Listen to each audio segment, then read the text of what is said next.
வணக்கம் நண்பர்களே. இன்னைக்கு நீங்க கேட்க போற கதைகள் எல்லாமே உங்க வாழ்க்கைய வேற கட்டத்துக்கே கூட்டிட்டு போகும். அதனால இந்த கதைகளை ஸ்கிப் பண்ணாம முழுசா கேளுங்க. வாங்க கதைக்குள்ள போகலாம். Welcome to Curious Seconds channel. மலையின் அருகே அமைந்திருந்த ஒரு சிறிய கிராமத்தில் மணி வாழ்ந்து வந்தான். அவனுக்கு வயது 12. ஒரு நாள் அவனுடைய அப்பா மரத்திலிருந்து விழுந்து காலில் காயப்பட்டது. இதனால் அவருக்கு வேலைக்கு செல்ல முடியாத நிலை வந்தது. மருத்துவ செலவுகளுக்காக அவர்கள் வீட்டு இருந்த வைக்கோல் வரைக்கும் விற்க வேண்டியதாயிற்று. அம்மா, நாம் என்ன செய்வோம்? மணி கண்ணீர் விட்டு கேட்டான். அவனது அம்மா அவன் தலையை தடவி கொடுத்து கொண்டே, மணி, இங்க பாருப்பா, கஷ்டங்கள் என்பது மழைத்துளிகள் போன்றவை. நம்மை நனைக்கும், ஆனால் நம்மை வளமாக்கும் என்றாள். அடுத்த நாள் காலையில் மணி கிராமத்தில் இருந்த துறவியை சந்திக்க சென்றான். துறவி ஒரு பழைய ஆலமரத்தடியில் அமர்ந்திருந்தார். அவரிடம் மணி தன் கஷ்டங்களை சொன்னான். துறவி சிரித்துக்கொண்டே ஒரு வாழை இலையை எடுத்தார். அதில் ஒரு சிறிய துளையை போட்டார். பிறகு மணியிடம் துறவி சொன்னார், இந்த துளை வழியாக மழைத்துளி விழுந்தால் என்ன ஆகும் என்று கேட்டார். மணி தலையை அசைத்து சொன்னான், துளை பெரிதாகி இலை கிழிந்துவிடும் என்றான். அதன் பிறகு துறவி, சரி, இந்த இலையை இப்படி வளைத்தால் என்னவாகும் தம்பி என்று கேட்டுக்கொண்டே துறவி இலையை சிறிது வளைத்தார். அப்போது அந்த சிறிய துளையில் விழுந்த நீர் வழிந்து ஓடியது.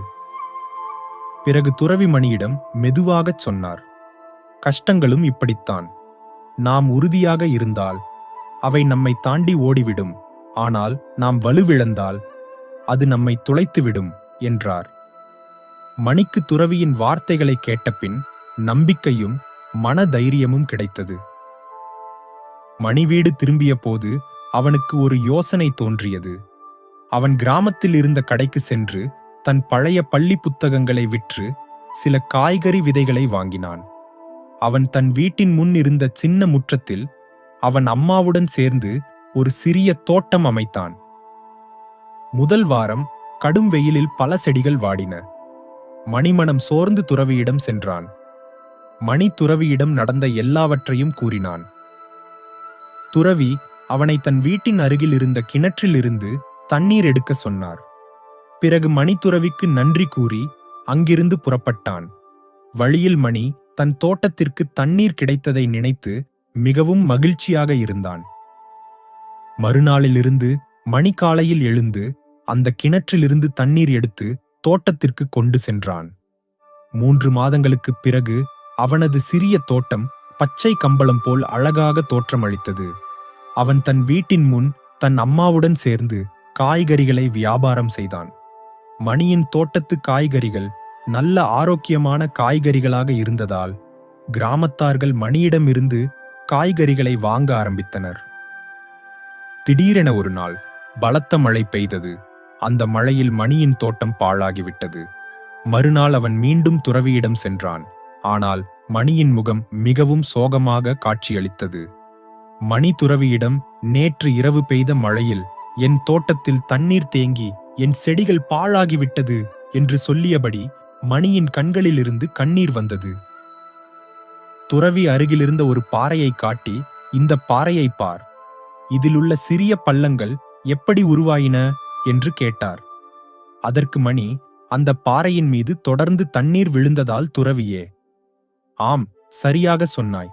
இன்னும் உன் வாழ்க்கையில் இது போன்ற நிறைய மழை வரும். ஆனால் நீ தொடர்ந்து முயற்சி செய்தால் அந்த அனுபவங்கள் உன்னை வலிமையானவனாக்கும் என்று கூறி மணியை அந்த ஊரில் இருந்த விவசாயியிடம் கூட்டி சென்றார். பிறகு மணி அந்த விவசாயியிடம் ஆலோசனை கேட்டு அறிந்தான். மணி மீண்டும் தோட்டத்தை சரி செய்தான். இந்த முறை அவன் மழைக்கு தயாராக கூடுதல் பாதுகாப்பு ஏற்பாடுகள் செய்தான். அப்படியே 1 வருடம் கழித்து அவர்களது குடும்பம் மீண்டும் பழைய நிலைக்கு வந்தது. மணியின் தோட்டத்தில் உள்ள காய்கறிகள் கிராமத்தில் பிரபலமாக இருந்தது. ஒரு நாள் துறவி மணியை சந்திக்க மணியின் வீட்டிற்கு வந்தார். துறவி மணியிடம்தான் இந்த கிராமத்தில் இருந்து வேறு இடத்திற்கு செல்வதாக கூறினார். இதை கேட்டதும் மணியின் கண்கள் கலங்கியது. பிறகு துறவி தன் பையிலிருந்து ஒரு சிறிய மூடிய பானையை எடுத்து மணியிடம் கொடுத்தார். மணி அதை திறந்து பார்த்தான். அதில் ஒரு விதை இருந்தது. துறவி மணியிடம், "இதை உன் வீட்டின் அருகே புதை" என்றார். "இது என்ன விதை?" என்று கேட்டான் மணி. அதற்கு துறவி, "ஒவ்வொரு கஷ்டமும் உன்னை வளர்க்கும். நீ அதை அழிக்க முயற்சி செய்யாதே. மாறாக அதிலிருந்து கற்றுக்கொள். இந்த வார்த்தைகளை உன் நினைவில் வைத்துக்கொள். எப்போதெல்லாம் உன் வாழ்க்கையில் கஷ்டங்கள் வருகிறதோ அப்போதெல்லாம் நீ இந்த மரத்தை பார். அது உனக்கு இந்த வார்த்தைகளை நினைவூட்டும்" என்று கூறிவிட்டு அங்கிருந்து புறப்பட்டார் துறவி. தன்னோட வாழ்க்கையை வெறுத்தபடி இளைஞன் ஒருத்தன் நடந்து போயிட்டு இருக்கான். அப்படி போற வழியில துறவி தங்கி இருக்க ஒரு குடிசையை பார்க்கறான். சரி, இந்த துறவி போய் சந்திச்சா என்ன அப்படின்னு யோசிச்சவன் அந்த குடிசையை நோக்கி நடந்து போறான். அங்க இருக்கக்கூடிய ஒரு மரத்தின் விடு நிழல்ல துறவி உட்காந்துட்டு இருக்கிறாரு. துறவிய பார்த்த அந்த இளைஞன் துறவிக்கு வணக்கத்தை சொல்லிவிட்டு அமைதியாக துறவியின் முன் வந்து உட்கார்ந்தான். துறவி அவனுடைய மௌனத்தையும் அவனது முகத்துல இருந்த வாட்டத்தையும் பார்த்து, "தம்பி, என்னப்பா என்ன பார்க்க வந்துட்டு இப்படி அமைதியாவே உட்கார்ந்து இருக்கிறியே? உன்னோட முகம் ஏன் இப்படி சோகமா இருக்கு? உனக்கு என்னதான் பிரச்சனைன்னு சொல்லு" அப்படின்னு கனிவான குரல்ல துறவி கேட்கிறாரு. துறவி கேட்ட இந்த கேள்விக்கு இளைஞன் மெல்லமா வாய் திறந்து பேச ஆரம்பிக்கிறான். "ஐயா, நான் பக்கத்து ஊரை சேர்ந்தவன். நீங்க சொன்னதெல்லாம் சரிதான். என்னோட வாழ்க்கையை நினைச்சா எனக்கு வெறுப்பா இருக்கு. நான் எதுக்குமே தகுதி இல்லாதவன். நான் பல வருஷமா ஒரு இடத்துல வேலை செஞ்சு இரவு பகல்னு பார்க்காம கடினமா உழைச்சேன். என் வேலைக்கேற்ற ஊதியமும் எனக்கு கிடைக்கல. எவ்வளவுதான் கஷ்டப்பட்டு உழைச்சாலும் வாங்குற சம்பளத்தை வச்சுக்கிட்டு என்னால என் வாழ்க்கையில முன்னுக்கு வர முடியல. எனக்கு மத்தவங்கள மாதிரி பணக்காரன் ஆகணும்னு ஆசைதான். ஆனா நான் என்ன வேலை செஞ்சாலும் எவ்வளோ சம்பாதிச்சாலும் என்னால முன்னுக்கே வர முடியல. என்னோட பொருளாதாரத்துல எந்த ஒரு வளர்ச்சியும் இல்லை. சரி, சம்பாதிச்ச பணத்தை வச்சு ஏதாவது சின்னதா தொழில் தொடங்கலாம்னு நினைச்சேன். கையில இருந்த காசு எல்லாம் போட்டு நானும் 4 தொழில் செஞ்சு பார்த்து விட்டேன். அதுலயும் நான் நினைச்ச மாதிரியான பணத்தை என்னால சம்பாதிக்க முடியல. நான் ஒரு அதிர்ஷ்டம் இல்லாதவன். அதனாலதான் நான் என்ன செஞ்சாலும் என்னால என் வாழ்க்கையில முன்னுக்கு வர முடியல. இப்படி அதிர்ஷ்டம் இல்லாத நான் இனி என்னதான் செய்யறது? எப்படிதான் என்னோட பொருளாதாரத்தை உயர்த்தி என் வாழ்க்கையில முன்னுக்கு வரது? இனி என்னோட வாழ்க்கையில ஏதாவது ஒரு அதிசயம் நடந்தால்தான் என்னோட வாழ்க்கையே மாறும் போல இருக்கு. என்னோட கஷ்டத்தை எல்லாம் யார்கிட்டயாவது சொல்லணும்னு தோணுச்சு. அதனாலதான் இந்த பக்கமா போய்கிட்டு இருந்த நான் உங்க குடிசையை பார்த்ததும் இப்படி உங்ககிட்ட வந்து புலம்பிக்கிட்டு இருக்கேன். என்னோட இந்த பிரச்சனைக்கு உங்களால ஏதாவது தீர்வு சொல்ல முடியும்னா தயவு செஞ்சு சொல்லுங்கள் துறவியே அப்படின்னு ரொம்ப சோகமா அந்த துறவியை பார்த்து கேட்கிறான் அந்த இளைஞன். அதுக்கு துறவி, "தம்பி, உன்னோட மனநிலைமை என்னங்கிறது எனக்கு புரியுது. ஒருத்தன் தன்னோட பொருளாதாரத்தை உயர்த்தி வாழ்க்கையில முன்னுக்கு வரணும்னா அதுக்கு முக்கியமானது ஒரே ஒரு விஷயம்தான். அது என்னங்கிறத உனக்கு இப்பவே நான் உனக்கு புரிய வைக்கிறேன். நீ என் கூட வா" அப்படின்னு சொல்லி அந்த இளைஞனை ஒரு இடத்துக்கு கூட்டிட்டு போறாரு அந்த துறவி. அங்க ஒரு இடத்துல 3 பேரு கைகள்ல சுத்தியல், உளி இது எல்லாம் வச்சுக்கிட்டு ஆளுக்கு ஒரு பாறைன்னு வச்சு உடைச்சுக்கிட்டு இருந்தாங்க. இந்த துறவி அந்த இளைஞனோட அவங்கள நோக்கி போறாரு. அந்த கற்களை உடைச்சிட்டு இருந்த முதல் நபர்கிட்ட போறாரு. துறவி அந்த முதல் நபர்கிட்ட, "தம்பி, இந்த வேகாத வெயில்ல இங்க என்ன செஞ்சுக்கிட்டு இருக்கீங்க?" அப்படின்னு கேக்குறாரு. அதுக்கு அந்த நபர் ரொம்ப கோவமா துறவிய பார்த்து, "நானே இந்த வெயில்ல வேர்க்க விறுவி இருக்க வேலை செஞ்சுக்கிட்டு இருக்கேன். நீ வேற வந்து கேள்விக்கு மேல கேள்வியா கேட்டுட்டு இருக்கியே. உனக்கு எல்லாம் நான் பதில் சொல்லிக்கிட்டு இருந்தா இந்த வேலையெல்லாம் யாரு பாக்குறது?" அப்படின்னு துறவிய பார்த்து கோவமாக கத்தினான். இதையெல்லாம் பார்த்துட்டு இருந்த இளைஞன் துறவி கிட்ட, "ஐயா, என்ன இந்த ஆளு இப்படி பேசுறாரு?" அப்படின்னு சொல்றான். அதை கேட்ட துறவி எந்த பதிலும் சொல்லாம 2வதா பாறைகளை உடைச்சுக்கிட்டு இருந்த அந்த நபரை நோக்கி போறாரு. அந்த நபர்கிட்ட போய், "தம்பி, நீங்க என்ன செஞ்சுக்கிட்டு இருக்கீங்க? எதுக்காக இப்படி பாறைகள் எல்லாத்தையும் அடிக்கிறீங்க?" அப்படின்னு கேட்டாரு. அதற்கு அந்த நபர், "ஏன் வயிற்று பிழைப்புக்காக இந்த வேலையை செஞ்சுக்கிட்டு இருக்கேன். நான் என் பொண்டாட்டி புள்ளைங்க 3 வேளையும் சாப்பிடணும் இல்லையா? எனக்கும் வேற வேலை செஞ்சு பழக்கம் இல்ல. இந்த கடுமையான வெயில்ல இப்படி கஷ்டப்பட்டாதான் நாங்க 3 வேளையும் சோறு சாப்பிட முடியும். நான் இந்த வேலைக்கு வரலன்னா என் குடும்பத்தை யாரு பாத்துப்பா?" அப்படின்னு தன்னோட வாழ்க்கைய பத்தி நொந்து போய் புலம்பினான் அந்த நபர். அதை கேட்ட இளைஞனும் தன் மனசுக்குள்ளேயே, "இவன் கொஞ்சம் பரவாயில்ல. நாம முதல்ல சந்திச்ச அந்த நபர் மாதிரி இவன் கோவப்படல. இவனுக்கு என்ன பிரச்சனையோ கஷ்டமோ என்னவோ, நம்ம ஒரு கேள்வி கேட்டா அவன் வாழ்க்கைய பத்தி ஏதோ புலம்பிக்கிட்டு இருக்கான். நம்மள மாதிரி அவனும் வாழ்க்கையை வெறுத்து பேசுறான். அவன் கஷ்டம் என்னன்னு அவனுக்கு தான் தெரியும் அப்படின்னு நினைச்சபடியே துறவிய பார்த்து, ஐயா அங்க மூணாவதா நிக்கிறாரு இல்ல, அவகிட்ட போய் என்ன நடக்குதுன்னு கேட்கலாம். வாங்க துறவியே போகலாம் அப்படின்னு சொல்றான். அந்த இளைஞன் சொன்னதை கேட்ட துறவி சிறிய புன்னகையோட மூணாவதா பாறைய உடைச்சுக்கிட்டு இருந்த அந்த நபரை நோக்கி போறாங்க. துறவியும் அந்த நபர்கிட்ட, தம்பி இங்க என்ன வேலை நடந்துகிட்டு இருக்கு, நீங்க என்ன செஞ்சுகிட்டு இருக்கீங்க அப்படின்னு கேட்டாரு. மிகவும் உற்சாகத்தோட வேலை செஞ்சுகிட்டு இருந்த அந்த நபர் துறவியா பார்த்து புன்னகையோடு, வணக்கம் ஐயா, இங்க ஒரு கோவிலும் சத்திரமும் வரப்போகுது. அதுக்காக தான் இந்த கற்களை எல்லாம் உடைச்சுக்கிட்டு இருக்கோம். பக்கத்து ஊருக்கு போகணும்னா இதோ இங்க இருக்கிற காட்டு வழிப்பாதையை தாண்டி தான் போகணும். எங்க ஊர் மக்களாக இருந்தாலும் சரி, இல்ல பக்கத்து ஊர் மக்களாக இருந்தாலும் சரி, வெயில் காலங்களையும் மழை காலங்களையும் ரொம்பவே மக்கள் போறதுக்கு வாரதுக்கும் சிரமப்படுறாங்க. அதனாலதான் இங்க ஒரு கோவிலும் சத்திரமும் கட்டலான்னு முடிவு செஞ்சிருக்காங்க. அது மட்டும் இல்ல, ஏழை எளிய மக்களுக்கும் வசதியா இருக்குமேன்னு தான் இங்க ஒரு கோவிலும் சத்திரமும் வருது. இந்த கோவிலுக்கு வரும் பக்தர்கள் எந்த ஒரு சாதி மத வேறுபாடும் இல்லாம வந்து போகணுங்கிறதுக்காக தான் இந்த கோவிலை கட்டுறாங்க. இந்த கோவிலுக்கு பக்கத்துல ஒரு சத்திரமும் இருந்ததுன்னா அவங்க வீட்டு விசேஷங்களை இங்கே நடத்திக்குவாங்க. இது ஒரு இலவச சத்திரம்னால இதுக்காக எந்த ஒரு தொகையும் அவங்க செலுத்த தேவையில்லை. இனி இந்த கோவிலையும் இந்த சத்திரத்தையும் அவங்க மகிழ்ச்சியா பயன்படுத்திக்கலாம். இந்த கோவிலும் சத்திரம் எல்லாருக்கும் ரொம்ப உதவியா இருக்கும். இப்படி ஏழை எளிய மக்களுக்கு பல நன்மைகளும் புண்ணியங்களும் தரக்கூடிய இந்த சத்திரத்தை கட்டும் பணியில நானும் ஒருத்தனாக இருக்கிறேன்னு நினைக்கும் போது எனக்கு மகிழ்ச்சியாக இருக்கு அப்படின்னு சொல்றான். அதுக்கு அந்த துறவி அந்த நபரை பார்த்து, அதெல்லாம் சரிதானப்பா, இந்த கடும் வெயில்லையும் இப்படி உற்சாகத்தோட வேலை பார்க்கிறியே அப்படின்னு துறவி கேட்டதும் அந்த நபர் துறவியை பார்த்து, ஐயா எனக்கு தெரிஞ்ச வேலை கல்லுடைக்கிறது தான். நான் பார்க்குற இந்த வேலையை நானே மதிக்கலேன்னா மற்றவங்க எப்படி மதிப்பாங்க? எந்த வேலையா இருந்தாலும் சரி அதை மகிழ்ச்சியோட செஞ்சா எந்த ஒரு பிழையும் இல்லாமல் செய்யலாம். அது மட்டும் இல்ல, மகிழ்ச்சியோட இந்த சிற்பங்களை நான் செதுக்கும் போதுதான் அந்த சிற்பங்களுக்கும் உயிர் கிடைக்கும். அதனாலதான் நான் செய்யற இந்த சிற்பங்கள் மிகவும் அழகாகவும் நேர்த்தியாகவும் இருக்கும். அதனால அதிக விலை கொடுத்து நான் செய்யற பொருள்களை வாங்குறதுக்கு ஆட்களும் இருக்காங்க. இந்த தொழில் தான் ஏழையா இருந்த என்ன நல்ல ஒரு தொழிலாளியா மாத்திருக்கு. நான் செய்யற இந்த வேலை பிடிச்சி போய் என்ன தேடி வந்து வேலை கொடுப்பாங்க. இதுதான் நான் செய்யற இந்த தொழிலோட ரகசியம் அப்படின்னு சொல்லி துறவியா பார்த்து புன்னகிச்சான். அதை கேட்ட துறவியும் அவனை வாழ்த்தியபடியே அங்கிருந்து கிளம்பினாரு. இப்போ அந்த துறவி தன்னை சந்திக்க வந்த அந்த இளைஞனை பார்த்து, இப்ப பார்த்த 3 பேரும் ஒரே வேலையை தான் செஞ்சுட்டு இருந்தாங்க. ஆனா அந்த 3 பேரோட எண்ணங்களும் வெவ்வேறு. முதல் நபருக்கு அவரு செஞ்ச வேலையில துளியும் இஷ்டம் இல்ல. ஏதோ கடமைக்கு நானும் தான் வேலை பார்த்துக்கிட்டு இருக்கேன்னு செஞ்சுக்கிட்டு இருந்தான். அதனாலதான் என்னோட கேள்விக்கு சரியான பதில் சொல்லாம எரிச்சலோடவும் கோவத்தோடவும் பதில் சொன்னான்.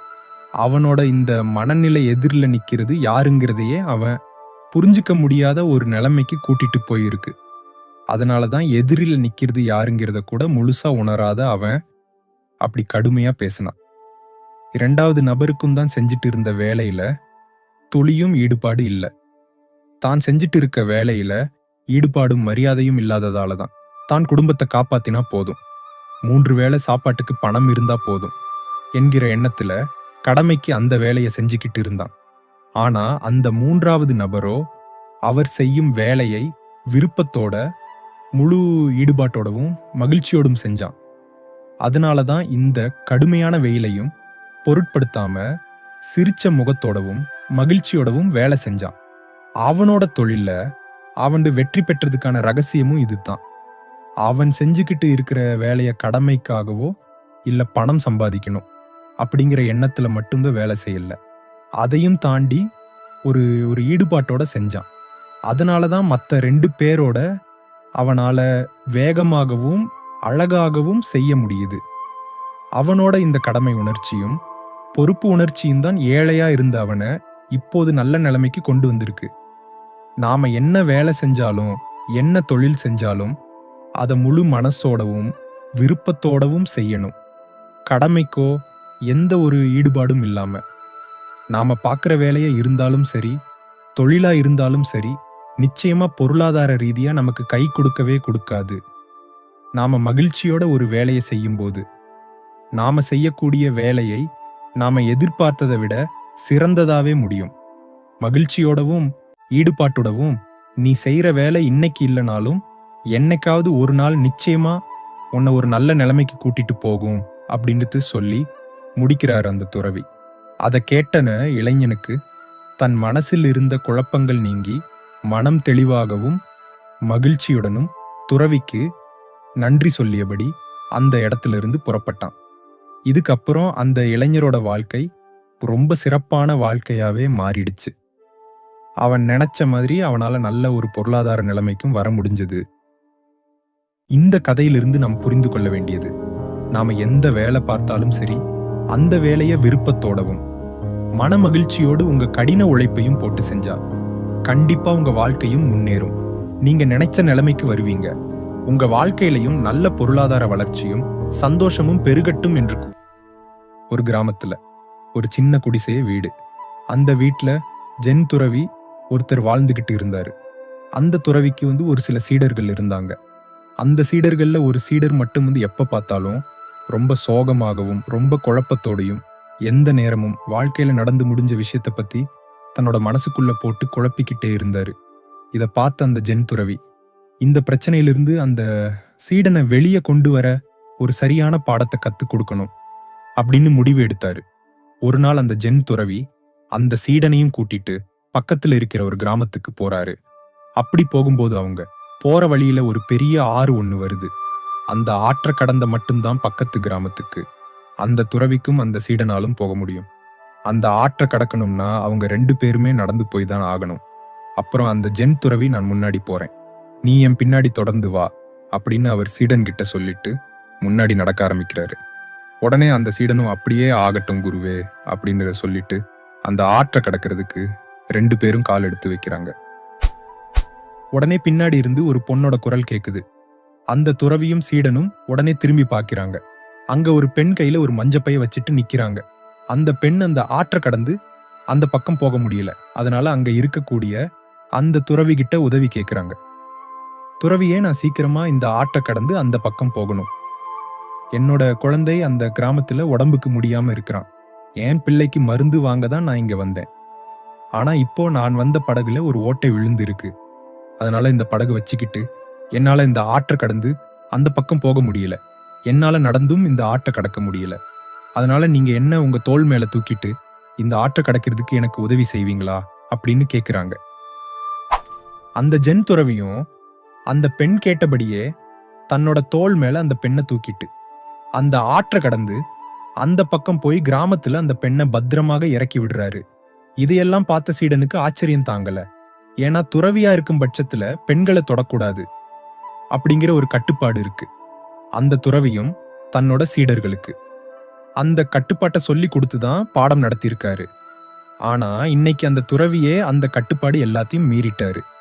அந்த பொண்ண தன்னுடைய தோள் மேல் சுமந்துக்கிட்டு ஆற்றை கடந்து அந்த பக்கம் போயிட்டு இருக்காரு. ஏன் அப்படிங்கிற குழப்பத்திலேயே அந்த ஊர் வரைக்கும் வராரு அந்த சீடன். இத பத்தி தன்னோட குருவாகி அந்த துறவி கிட்ட கேட்கறதுக்கு அவருக்கு பயமா இருக்கு. ஏன்னா என்னதான் இருந்தாலும் அவர் குரு இல்லையா? அதனால அந்த பயத்தோட எதுவும் கேட்காம அந்த துறவி பின்னாலேயே அந்த கிராமத்துக்கும் சேர்ந்துடுறாரு அவரு. ஒரு கட்டத்துக்கு மேல அவரால் இதை பொறுக்கவே முடியல. இது எப்படியாவது நம்ம கேட்டே ஆகணும் அப்படின்னு முடிவு பண்ணிட்டு துறவி கிட்ட கேட்கிறாரு. குருவே, நீங்கள் எங்களுக்கு சொல்லிக் கொடுத்த பாடத்தின்படி பெண்களை நாம தொடக்கூடாது அப்படிங்கிறது ஒரு கட்டுப்பாடு. ஆனா இன்னைக்கு நீங்களே அதை மீறிட்டீங்களே. இது சரியா தவறான்னு தெரிஞ்சுக்கிற வரைக்கும் என் மனசுல இருக்கிற பாரம் என்னை விட்டு போகவே போகாது. இவ்வளவு நேரம் இந்த குழப்பத்தை பாரமா நான் தூக்கிட்டு சுமந்தது போதும். இதுக்கப்புறம் என்னால முடியாது. அதனால இப்பவே என்னோட கேள்விக்கு பதில் சொல்லுங்க குருவே அப்படின்னு அந்த சீடன் கேட்கிறாரு. தன்னுடைய சீடன் கேட்ட இந்த கேள்விக்கு அந்த துறவி கொஞ்சம் கூட கோவப்படாம சிரிச்சபடியே அந்த சீடனுக்கு பதில் சொல்ல ஆரம்பிக்கிறாரு. சீடனே, அந்த பெண்ணை தூக்கினதால எனக்கு ஏற்பட்ட பாரத்தை விட உனக்கு ஏற்பட்டிருக்கிற இந்த பாரம் ரொம்ப பெருசா இருக்கும் போல இருக்கே. நான் என்னோட பாரத்தை அந்த ஆற்றை கடந்து அந்த பெண்ணை அங்க இறங்கி விட்டதுமே என்னை விட்டு போயிடுச்சு. ஆனா உனக்கு இருக்கிற பாரம் தேவையில்லாத விஷயங்களை உன் மனசுக்குள்ள போட்டு நீ திரும்ப திரும்ப அதையே யோசிக்கும்போது உன்னுடைய பாரமும் பெருசா ஆகிட்டே போகும். அதனால அதை உன்னால இறக்கி வைக்கவே முடியாது. ஆபத்துல இருக்கக்கூடிய ஒரு மனிதனுக்கு நாம செய்யற சிறு உதவி என்கிறது அந்த கடவுளுக்கு செய்யறதுக்கு சமம். ஒருத்தருக்கு உதவி செய்யும் போது அது ஆணா பெண்ணா இல்ல ஏழையா பணக்காரனா அப்படிங்கிறத யோசிக்கவே கூடாது. அந்த ஆற்ற கடந்ததுமே என்னோட பாரத்தை நான் இறக்கி வச்சிட்டேன். ஆனா நீ இன்னும் அந்த பாரத்தை சுமந்தபடியே வந்ததுனால தான் நாம கடந்து வந்த பாதையில நடந்த எத்தனையோ சுவாரஸ்யமான விஷயங்கள் கவனிக்க தவறவிட்ட. நாம கடந்து வந்த பாதையில மயில் தன்னுடைய தோகையை விரிச்சு அழகா ஆடிக்கிட்டு இருந்த காட்சியை நீ பார்க்கல. அங்கிருந்த மரத்துல ஒரு குருவி தன்னுடைய குஞ்சுகளுக்கு உணவு ஊட்டும் காட்சியை நீ பார்க்கல. யானை கூட்டம் தன்னுடைய குட்டிகளோட அந்த சாலையை கடந்ததையும் நீ பார்க்கல. குரங்குகள் கிளைக்கு கிளை மரத்துக்கு மரம் அழக தாவுனதை நீ பார்க்கல. அங்கிருந்த அருவிய பார்க்கல, இயற்கைய பார்க்கல. அங்கிருந்த செடிகள்ல பூக்கள் பூத்து குலுங்கும் மலர்களை நீ பார்க்கல. ஆக மொத்தம் நாம கடந்து வந்த பாதையில நம்ம மனசுக்கு மகிழ்ச்சியூட்டக்கூடிய எத்தனையோ விஷயங்களை நீ பார்க்கல. அதுக்கு காரணம் தேவையில்லாத விஷயங்களை உன்னோட மனசுக்குள்ள போட்டு குழப்பிக்கிட்டு அத பாரமா உன்னோட தலையில சுமந்திட்டு இவ்வளவு தூரம் நீ வந்திருக்க. இப்படி தேவையில்லாத விஷயங்களை நீ சிந்தித்தபடியே வந்ததால நீ கடந்து வந்த பாதையில நீ தொலைத்தது விலை மதிக்க முடியாத உன்னோட மகிழ்ச்சியும் மன அமைதியையும் தான் அப்படின்னு சொல்லி அந்த ஜென் துறவி முடிக்கிறாரு. இந்த கதை ஒரு பெரிய பாடத்தை நமக்கு கற்றுத் தருகிறது. கடந்தவற்றை பிடித்து வைத்திருப்பதே நம்முடைய துயரத்திற்கு காரணம். ஒவ்வொரு முடிவும் புதிய தொடக்கத்தை அளிக்கிறது. முன்னேறி வாழ்ந்தால் வாழ்க்கை எளிதாகும். நாமளும் நம்ம வாழ்க்கையில முடிஞ்சு போன விஷயத்தை எல்லாம் யோசிக்க ஆரம்பிச்சு நிகழ்காலத்தில் இருக்கிற சந்தோஷத்தை இழந்து விடுகிறோம். முடிஞ்சு போன ஒரு விஷயத்தை நம்மளால மாற்ற முடியாது. இந்த உலகத்துல மாற்றம் ஒன்றுதான் மாறாதது. நம்ம வாழ்க்கையும் நாம நினைச்சது மாதிரி நிம்மதியாகவும் மகிழ்ச்சியானதாகவும் மாறும் என்ற நம்பிக்கை நமக்கு வேணும். இன்னைக்கு வேணும்னா நாம வாழ்ற வாழ்க்கையில பல துன்பங்கள், துயரங்கள், கஷ்டங்கள், வேதனைகள், பிரச்சனைகள் சூழ்ந்து இருக்கலாம். ஆனால் இது எதுவுமே நிரந்தரம் இல்லை. கண்டிப்பா ஒரு நாள் நீங்க விரும்பின வாழ்க்கை உங்களுக்கு கிடைக்கும். முடிஞ்சு போன விஷயத்த மனசுல வச்சு திரும்ப திரும்ப யோசிக்கிறதுனால உங்களுக்கு எந்த பலனும் கிடைக்காது. அதனால உங்க மன அழுத்தம் தான் அதிகமாகும். இதனால உங்க நிகழ்கால வாழ்க்கையும் இழந்து விடாதீர்கள். நாம இந்த உலகத்துல வாழ்ந்து வந்த சக்சஸ்ஃபுல் பீப்புளோட கடந்த கால வாழ்க்கையில அவங்க எவ்வளோ கஷ்டங்கள், தோல்விகள் எதிர்கொண்டு இருப்பாங்கன்றது தெரியுமா? உதாரணத்திற்கு நம்ம டாக்டர் APJ அப்துல் கலாம் ஐயாவை எடுத்துக்கோங்க. அவருடைய கடந்த கால வாழ்க்கையில எவ்வளவு தோல்விகளை சந்தித்து பிறகு இந்தியாவின் ஏவுகணை நாயகனானார். அதற்கு காரணம் அவர் தோல்விகளை கண்டு துவண்டு விடாமல் அடுத்து என்ன செய்ய வேண்டும் என்று முடிவு எடுத்து வெற்றியை நோக்கி பயணித்தார். இறுதியில் வெற்றியையும் ஈட்டினார். மனிதனாக பிறந்த எல்லாருக்கும் துன்பங்களும் கஷ்டங்களும் வரத்தான் செய்யும். எவர் ஒருவர் அந்த கஷ்டங்களை பற்றி யோசிக்காம தன்னுடைய லட்சியத்தை நோக்கி நகர்கிறாரோ அவருக்கு கண்டிப்பா வெற்றி கிடைக்கும். தோல்விகள் தான் வெற்றியின் முதல் படிக்கட்டு என்பதை மறந்துவிடக் கூடாது.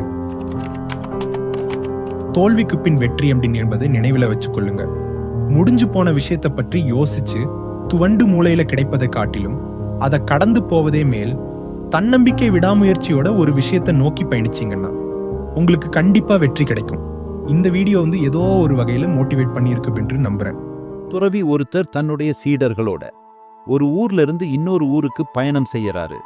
போற வழியில ரொம்ப களைப்பா இருக்கிறதுனால ஒரு மரத்துக்கு கீழே உட்கார்ந்து எல்லாருமே ஓய்வு எடுக்க ஆரம்பிக்கிறாங்க. அப்படி ஓய்வு எடுக்கக்கூடிய அந்த நேரத்துல சீடன் ஒருத்தன் துறவியா பார்த்து கேட்கறான், துறவியே நம்ம மனசை எப்படி அமைதியா வச்சிக்கிறது அப்படின்னு. ஆனா சீடனுடைய இந்த கேள்விக்கு துறவி எந்த விதமான பதிலும் சொல்லல. தன்கிட்ட இருந்த ஒரு கோப்பை எடுத்து அந்த சீடர்கிட்ட கொடுத்து, அந்த ஆத்துல போய் குடிக்கிறதுக்கு சுத்தமான தண்ணி கொண்டு வா அப்படின்னு சொல்லிட்டு போறாரு. அந்த சீடனும் அந்த கோப்பையை வாங்கிட்டு அந்த ஆத்துக்கு பக்கத்துல போய் பார்த்தா ஒரு ஓரமா 4-5 பெண்கள் துணித்து வச்சிட்டு இருக்காங்க. அதனால அந்த இடத்துல இருக்கக்கூடிய தண்ணி எல்லாமே ரொம்ப அழுக்கா இருக்கு. சரி, அதனால அந்த தண்ணியை குடிக்க முடியாது அப்படிங்கிறதுக்காக இன்னும் கொஞ்ச தூரம் தள்ளி போறான். அந்த சீடன் அந்த பக்கம் போய் பார்த்தா மாடுகள் அந்த ஆற்றை கடந்து போயிட்டு இருக்கு. அதனால அந்த இடத்துல இருக்கக்கூடிய தண்ணீரும் ரொம்பவே அழுக்காயிடுச்சு. துறவியோ குடிக்கிறதுக்கு சுத்தமான தண்ணீர் கொண்டு வர சொன்னாரு. ஆனா எந்த பக்கம் வந்தாலும் தண்ணி இவ்ளோ அழுக்கா இருக்கே அப்படின்னு யோசிச்சபடியே அந்த சீடன் இன்னொரு பக்கம் போய் பார்க்கறான். அந்த இடத்துல வயல்ல வேலை பார்த்த ஒருத்தர் தன்னுடைய மண்வெட்டி அந்த தண்ணியில கழுவிட்டு இருக்காரு. அதனால அந்த இடத்துலயும் தண்ணி மறுபடியும் அழுக்காயிடுச்சு. ஆக மொத்தம் எந்த இடத்துலயும் குடிக்கிறதுக்கு தேவையான சுத்தமான தண்ணீரை அந்த சீடரால எடுக்கவே முடியல. அதனால வெறும் கோப்பை எடுத்துட்டு போய் அந்த துறவிகிட்ட போய் கொடுக்கறான். துறவியே நீங்க கேட்ட மாதிரி சுத்தமான தண்ணீர் எங்கேயுமே எடுக்க முடியல. ஒரு பக்கம் போனா பெண்கள் துணித்து வச்சுக்கிட்டு இருக்கிறாங்க, இன்னொரு பக்கம் மாடுகள் அந்த ஆற்றை கடந்து போயிட்டு இருக்கு. கடைசியா ஒரு பக்கம் போய் தண்ணீர் எடுக்கலாம்னு போனா அங்க ஒரு விவசாயி தன்னுடைய மண்வெட்டி அந்த தண்ணீரில் கழுவிக்கிட்டு இருந்தாரு. இவ்ளோ பெரிய ஆத்துல நீங்க கேட்ட மாதிரி சுத்தமான தண்ணீர் என்னால கொண்டு வர முடியல குருவே அப்படின்னு ரொம்ப வருத்தமா சொல்லி முடிக்கிறாரு. இந்த சீடன் சொன்னதை கேட்ட துறவி பதில் ஏதும் சொல்லாம தன்னுடைய தலையை மட்டும் அசைத்தபடியே அமைதியா இருந்துட்டாரு. திரும்பவும் 5 மணி நேரம் கழிச்சு அதே சீடனை கூப்பிட்டு தன் கையில் இருந்த கோப்பைய அந்த சீடன் கிட்ட கொடுக்கிறாரு அந்த குரு. எனக்கு ரொம்ப தாகமா இருக்கு, சுத்தமான தண்ணீர் கிடைச்சா எடுத்துட்டு வா அப்படின்னு அந்த ஆத்தையே கை காட்டினார். அந்த சீடனுக்கு ஒண்ணுமே புரியல. ஏன்னா கொஞ்ச நேரத்துக்கு முன்னாடி தான் அந்த ஆத்துல தண்ணி எடுக்கலாம்னு போய் தண்ணி நல்லா இல்லைன்னு சொல்லி திரும்ப வந்துட்டான். திரும்பவும் இந்த துறவி அதை ஆத்துல போய் சுத்தமான தண்ணீர் கேட்கிறாரே அப்படின்னு யோசிச்சபடியே அந்த ஆத்துக்கு நடந்து போறான். இப்போ அந்த ஆத்த போய் பார்த்தா தண்ணீர் ரொம்ப தெளிவான முறையில ஓடிட்டு இருக்கு. அந்த சீடனுக்கு பெரிய ஆச்சரியம். என்னடா கொஞ்ச நேரத்துக்கு முன்னாடி நம்ம பார்த்தா இந்த தண்ணி ரொம்ப அழுக்கா இருந்தது, ஆனா இப்போ இந்த தண்ணி ரொம்ப சுத்தமா குடிக்கிறதுக்கு ஏத்த மாதிரி இருக்கேன்னு சொல்லி அந்த கோப்பையில சுத்தமான தண்ணீர் பிடிச்சிட்டு துறவி கிட்ட போய் குடிக்கிறாரு. அந்த துறவியோ அந்த தண்ணீர் முழுக்க குடிச்சு முடிச்சிட்டு அந்த சீடனை நிமிர்ந்து பார்க்கறாரு. உடனே அந்த சீடன் அந்த குருவை பார்த்து கேட்கிறான், குருவே, நான் கொஞ்ச நேரத்துக்கு முன்னாடி போகும்போது அந்த தண்ணீர் ரொம்பவே அழுக்கா இருந்தது, ஆனா இப்ப போய் பார்த்தா அந்த தண்ணீர் குடிக்கிறதுக்கு ஏத்த மாதிரி ரொம்ப தெளிவான முறையில் இருக்கே, இது எப்படி சாத்தியமாகும்னு ஒரு குழப்பத்தோடவே அந்த குருவை பார்த்து கேட்கிறான். உடனே அந்த குரு சிரிச்சபடியே அந்த சீடனுக்கு பதில் கொடுக்க ஆரம்பிக்கிறாரு. சீடனே, முதல் தடவை நான் உன்கிட்ட தண்ணி கேட்கும்போது நீயும் தண்ணீர் எடுக்க அந்த ஆத்துக்கு போனேன். ஆனா அந்த நேரத்துல அந்த ஆத்து தண்ணி அமைதியான முறையில இல்ல. மக்கள் அந்த தண்ணீரை புழங்கினபடியே இருந்ததால அந்த தண்ணீர் ரொம்ப அழுக்காவும் மண்ணாவும் குடிக்கிறதுக்கு முறையற்ற தண்ணீராவும் இருந்தது. ஆனா நீ இந்த தடவை போகும்பொழுது அந்த தண்ணீர் யாருடைய புழக்கத்துக்கும் இல்லாம ரொம்ப அமைதியான முறையில் இருந்தது. அதனால அந்த தண்ணீரில் கலக்கப்பட்ட அழுக்கு, தூசு இது எல்லாமே தண்ணீருக்கு அடியில போய் தங்கிடுச்சு. அதனால இந்த தண்ணி மேல பார்க்கறதுக்கு ரொம்ப சுத்தமாகவும் தெளிவாகவும் குடிக்கிறதுக்கு ஏத்த மாதிரியும் இருக்கு. அந்த அழுக்கான தண்ணீர் கொஞ்ச நேரத்துக்கு அமைதியா இருந்ததால தான் இப்போ சுத்தமான தண்ணீரா கிடைச்சிருக்கு. நம்ம மனசு எப்படி அமைதியா வச்சுக்கணும்னு காலையில என்கிட்ட ஒரு கேள்வி கேட்ட ஞாபகம் இருக்கா? அந்த கேள்விக்கான பதிலும் இதுதான். எப்போலாம் உன்னோட மனசு சஞ்சலப்படுதோ அப்பெல்லாம் நீ அமைதியா இருந்தேன்னா உன்னோட மனசு தானாவே ஒரு அமைதியான நிலையை அடையும். எந்த ஒரு முடிஞ்சு போன விஷயத்தையும் நம்ம குழப்பிக்கிட்டே இருந்தோம்னா ஒரு தெளிவான முடிவுகளை நம்மளால எடுக்கவே முடியாது. இந்த ஆற்றில ஓடுற தண்ணி போலதான் நம்ம மனசும். நாம அமைதியா இருந்தா நம்ம மனசும் அமைதியா இருக்கும். நாம சஞ்சலப்பட்டா நம்ம மனசு சஞ்சலப்படும். நம்ம மனசை கஷ்டப்படுத்துகிற ஒரு விஷயத்திலிருந்து நம்ம வெளியில வரணும்னா முதல்ல நமக்கு தேவைப்படுவது பொறுமை. எந்த ஒரு செயல்லையுமே பொறுமையா அமைதியா இருந்தா அந்த செயல் நீ நினைச்ச மாதிரியே சுமூகமாக முடியும். எந்த ஒரு செயலுக்குமே அதுக்குன்னு குறிப்பிட்ட நேரத்தை ஒதுக்குனா அந்த செயல் அதுவாகவே சரியாகிடும் அப்படின்னு சொல்லி முடிக்கிறாரு. இந்த துறவி சொன்ன விஷயம் அந்த சீடனுக்கு மட்டும் இல்ல, நம்மள மாதிரி ஆட்களுக்கும் தான். நம்ம எப்பெல்லாம் முடிஞ்சு போன ஒரு விஷயத்தை யோசிக்க ஆரம்பிக்கிறோம் அப்பெல்லாம் நம்ம மனசு சஞ்சலப்பட்டுட்டே இருக்கும். அதுவே எதிர்காலத்துல நம்ம செய்ய போற விஷயங்களுக்கு தெளிவான முடிவுகளை எடுக்க விடாது. எப்போதுமே நம்ம வாழ்க்கையில நெகட்டிவா ஒரு விஷயம் நடக்குதுன்னா அந்த விஷயத்துல இருந்து நம்ம மீண்டு வரணும்னா அமைதியாகவும் நிதானமாகவும் இருக்கணும். அந்த விஷயத்திலிருந்து மீண்டு வரத்துக்கான நேரத்தை கொடுக்காம உடனடியா அந்த பிரச்சனைகள் தீரணும்னு அதை பத்தியே நம்ம யோசிக்க ஆரம்பிச்சோம்னா நம்ம மனசுல இருக்கக்கூடிய நிம்மதியை தொலைக்க நேரிடும். அந்த குழப்பத்தோட யோசிச்சா நம்ம எடுக்கிற முடிவு கண்டிப்பா ஒரு தெளிவான முடிவாக இருக்காது. உங்க மனசை கொஞ்ச நேரம் அமைதிப்படுத்துங்க. அதுக்கப்புறம் ஒரு விஷயத்துக்கான சொல்யூஷனை தேடினீங்கன்னா கண்டிப்பா அந்த சீடனுக்கு கிடைச்ச தெளிவான தண்ணீர் போல உங்க வாழ்க்கையிலையும் நீங்க தெளிவான முடிவுகள் எடுக்க முடியும். நம்ம வாழ்க்கையில பிரச்சனைகள் நடக்கும்போது நம்ம வீட்டில் இருக்கக்கூடிய பெரியவங்க ஒரு வார்த்தை சொல்லுவாங்க, கொஞ்ச நாள் ஆறப்போடு எல்லாம் சரியா போயிடும்னு. அதே கருத்து தான் இந்த துறவியும் தன்னுடைய சீடனுக்கு சொல்லியிருக்காரு. நம்ம வாழ்க்கையில நடக்கிற ஒரு சில பிரச்சனைகள் நம்ம எடுக்கக்கூடிய சுமூகமான முடிவுனால சரியாகிடலாம். ஆனா ஒரு சில பிரச்சனைகளுக்கு அதற்கேற்ற நேரத்தையும் காலத்தையும் கொடுத்தா மட்டுமே தான். காலப்போக்கில அந்த பிரச்சனைகள் தன்னாலேயே சரியாயிடும். இனி உங்க வாழ்க்கையில நடக்கக்கூடிய பிரச்சனைகளுக்கு தீர்வு உங்க மனசு ஒரு சஞ்சலத்துல இருக்கும்போது எடுக்காதீங்க. அந்த மாதிரி குழப்பமான மனநிலையில் இருக்கும்போது நம்ம எடுக்கக்கூடிய முடிவுகள் எல்லாமே தவறாக முடியும். பொறுமையுடனும் நம்பிக்கையுடனும் இருந்தா கண்டிப்பா உங்க பிரச்சனைகள் ஒரு நாள் தீர்ந்து போகும். அடர்ந்த காட்டுப்பகுதி.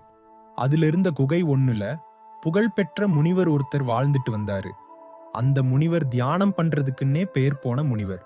தன்னை சுத்தி என்ன நடந்தாலும் அது எதுலயுமே கவனத்தை சிதற விடாம தியானத்துல மூழ்கி போறது அவரோட தனித்திறமை. இப்படிப்பட்ட அந்த முனிவரை ஒரு நாள் ஒரு பெரிய நாட்டோட அரசர் சந்திக்க வந்தாரு. முனிவரே, என்னோட இல்லற வாழ்க்கையில நான் என்னோட எல்லா கடமைகளையும் முடிச்சிட்டேன். இப்போ நான் துறவரத்துக்கு வர விரும்புறேன். அதனால நீங்க என்ன உங்க சீடனா ஏத்துக்கோங்க. துறவரத்தோட நுணுக்கங்களை எனக்கு சொல்லி கொடுங்க அப்படின்னு வேண்டுகோளையும் வச்சாரு. ஆரம்பத்துல அந்த முனிவர் மறுக்க தான் செஞ்சாரு. துறவரம் என்கிறது சாதாரணம் கிடையாது. வந்தவங்க பாதி பேர் பாதியிலேயே போயிடுவாங்க அப்படின்னு முனிவர் சொன்னாரு. ஆனாலும் அரசர் தான் நினைச்ச காரியத்துல உறுதியா இருக்கவே வேற வழி இல்லாம இந்த முனிவரும் அவரை தன்னுடைய சீடனா ஏத்துக்க வேண்டியதா போச்சு. அந்த அடர்ந்த காட்டுல இருந்த குகையில அரசரோட துறவற வாழ்க்கையும் இனிதே ஆரம்பிச்சுது. ஆனாலும் அந்த முனிவர் ஒன்னும் அரசருக்கு துறவரத்தோட நுணுக்கங்களை சீக்கிரத்துல சொல்லி தந்திடல்ல. அவரை பொறுத்த வரைக்கும் யாரையுமே சோதிச்சு பார்க்காம நம்பக்கூடாது. துறவரத்துல முழு கவனம் செலுத்தாதவங்களுக்கு பெரிய போதனைகளையும் வழங்கக்கூடாது. அதனால முனிவர் துறவரத்துக்கு வந்த அரசருக்கு ஒரு சோதனையை வைக்கணும்னு அவர் முடிவு செஞ்சாரு. அதுக்காக தன்னோட தவ வலிமையால ஒரு அழகான நடன மங்கையையும் உருவாக்கினாரு. இப்ப இந்த நடன அழகி என்ன பண்ணணும்னா, நாம முழுசா துறவரத்துக்கு வந்துட்டோம் அப்படின்னு நம்பிக்கிட்டு இருக்கிற அந்த அரசரோட கவனத்தை திசை திருப்பி அவரை மறுபடியும் இல்லற வாழ்க்கைக்கே அனுப்பி வைக்க முயற்சி செய்யணும். அதாவது தன்னோட பேச்சிலையோ அழகிலையோ அவரை மயங்க வைக்கணும். அந்த நடன அழகியும் முனிவரோட கட்டளையை ஏத்துக்கிறார். அவர் சொன்னதற்கான முயற்சிகளையும் செய்ய ஆரம்பிக்கிறார். அரசர் அப்பப்போ சந்திச்சு பேச்சு கொடுக்கிறது, ஆடி பாடி அவர்கிட்ட காதல் வசனம் பேசுறது, அப்பப்போ அவருடைய நாட்டையும் நாட்டு மக்களையும் ஞாபகப்படுத்துறதுன்னு அடுத்தடுத்த கட்டங்களா அவளோட முயற்சிகளும் தொடர்ந்துச்சு. அரசரும் ஆரம்பத்துல அவகிட்ட பேச்சு கொடுக்கலனாலும் நாள் போக போக அவகிட்ட பேசதான் செஞ்சாரு. ரொம்ப சீக்கிரத்திலேயே 2 பேரும் நண்பர்கள் மாதிரி ஆகதான் செஞ்சாங்க. இப்படியே நாட்கள் கடந்து போச்சு. இப்ப இது எல்லாத்தையுமே அந்த முனிவரும் ஒரு பக்கம் கவனிச்சுட்டு தான் இருந்தாரு. அதனால அவரும் அப்பப்போ நினைச்சுக்குவாரு, இன்னும் கொஞ்ச நாட்கள் தான் இந்த அரசர் அந்த பெண் மீது காதல் வயப்படுவாரு. அப்படியே என்கிட்ட நின்னு மன்னிச்சுக்கோங்க முனிவரே, நான் துறவரத்திலிருந்து பாதியிலேயே விலகிடுறேன், என்னோட நாட்டுக்கே போய் வாழ ஆரம்பிக்கிறேன் அப்படின்னு சொல்லிட்டு பாதியிலேயே போயிடுவான். இப்படி அவர் நினைச்சிட்டு இருக்கும்போதே அவர் நினைச்ச மாதிரியே ஒரு நாள் அந்த அரசரும் அழகிய மங்கையும் ஜோடியா முனிவர் முன்னாடி நின்னாங்க. முனிவரே, நீங்க எங்களுக்கு ஒரு உதவி செய்யணும் அப்படின்னு கேட்டாங்க. முனிவர் சிரிச்சிட்டே கேளுங்க அப்படின்னு அவங்க கிட்ட பதிலும் சொன்னாரு. உடனே அரசர் என்ன பண்ணாரு, தான் கேட்க வந்ததை ரொம்ப பணிவா முனிவர் கிட்ட கேட்டாரு. முனிவரே, சில நாட்களா நானும் இந்த பெண்ணும் நண்பர்கள் போல பழகிட்டு வந்தோம். 2 பேருமே அப்பப்போ பார்த்துப்போம், பேசிக்குவோம், சிரிச்சுக்குவோம். ஆனா அப்படி பேசும்போது நான் ஒரு தவறு செஞ்சிட்டேன் போல. நான் உங்களை பத்தியே அவகிட்ட ரொம்ப அதிகமா பேசியிருக்கிறேன். உங்களோட போதனைகளையும் நான் அடிக்கடி அவகிட்ட சொல்லியிருக்கேன். இதனால அவளுக்கு என்ன ஆயிடுச்சு, தானும் துறவறத்துக்கு வரணும்னு ஆசை வந்துருச்சு. அதுலயும் உங்ககிட்டயே சிஷ்யையா சேரணும்னு ஆசை வந்துருச்சு. அதனால நீங்க அவளுக்கு ஒரு உதவி செய்றீங்களா? என்ன எப்படி பெரிய மனசு பண்ணி உங்க சீடனா ஏத்துக்கிட்டீங்களோ, அதே மாதிரி இவளையும் பெரிய மனசு பண்ணி உங்க சிஷ்யையா ஏத்துக்கிறீங்களா? இப்படி அந்த அரசர் கேட்கவும் அந்த முனிவர் வாயடைச்சு போயிட்டாரு. பிறகு அவரோட கவனத்தை திசை திருப்பணும்னு இந்த முனிவர் ஒரு பெண்ணை உருவாக்கி அனுப்பி வச்சா. அவளோட கவனத்தையே திசை திருப்பி அவளையே துறவறத்துக்கு கொண்டு வந்துட்டாரு இந்த அரசர். முனிவருக்கு அப்படியே வியப்பா இருந்தது. பிறகு அந்த அரசரை தன்னுடைய நிரந்தர சீடராகவும் முனிவர் ஏத்துக்கிட்டாரு. அது மட்டும் இல்லாம அரசர்கிட்ட தன்னோட கவனத்தை சிதறாம பாத்துக்கிறதுக்கு என்ன நுட்பத்தை கையாண்டாய் அப்படின்னு கேள்வியையும் கேட்டாரு. அந்த அரசர் முனிவர்கிட்ட சொன்ன விளக்கம் என்ன தெரியுமா? அந்த அரசர் அந்த காட்டுக்கு வர்றதுக்கு முன்னாடியே, அதாவது தான் துறவறத்துக்கு போகணும்னு எப்ப முடிவு செய்தாரோ அப்பவே தன்னோட கவனத்தை எதெல்லாம் ஈர்க்கும், தன்னோட கவனத்தை எதெல்லாம் திசை திருப்பி மறுபடியும் இல்லற வாழ்க்கைக்கு கொண்டு போகும் அப்படிங்கிற தீவிரமா யோசிச்சு பார்த்து ஒரு பட்டியல் மாதிரி தயார் செஞ்சுக்கிட்டாரு. அப்புறம் எப்போலாம் அந்த பட்டியல்ல இருக்கிற நபர்களை, பட்டியல்ல இருக்கிற விஷயங்களை அவரு சந்திக்க வேண்டியது வருதோ அப்போலாம் தன்னுடைய குறிக்கோள் துறவரம் தான் அப்படின்னு தன்னோட மனசுலயே சொல்ல ஆரம்பிச்சாரு. அதனால எந்த நொடி அந்த அழகான பெண்ணை அவரு பார்த்தாரோ அந்த நொடியே அவளால தன்னுடைய கவனத்தை திசை திருப்ப முடியும் அப்படிங்கிறது அவருக்கு தெரிஞ்சு போச்சு.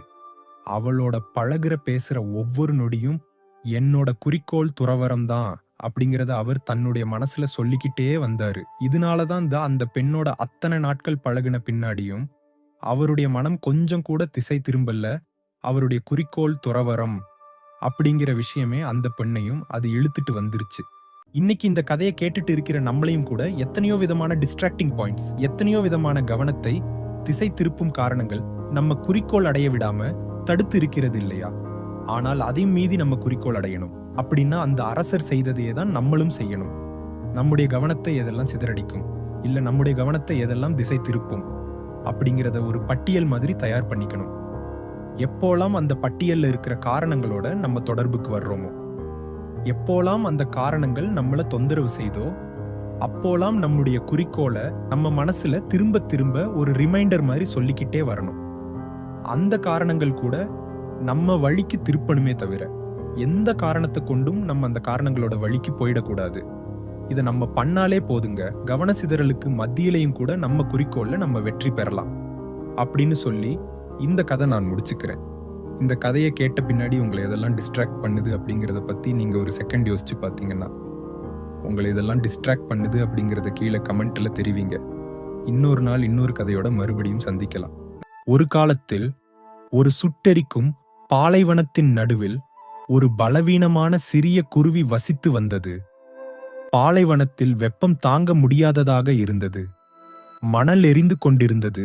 அந்த பாலைவன நிலத்தில் வாழ்க்கை கிட்டத்தட்ட சாத்தியமற்றது. குருவியின் இறகுகள் உதிர்ந்து விட்டன. அவளுடைய இறக்கைகள் வலிமையற்று விட்டன. அவளால் பறக்கக்கூட முடியவில்லை.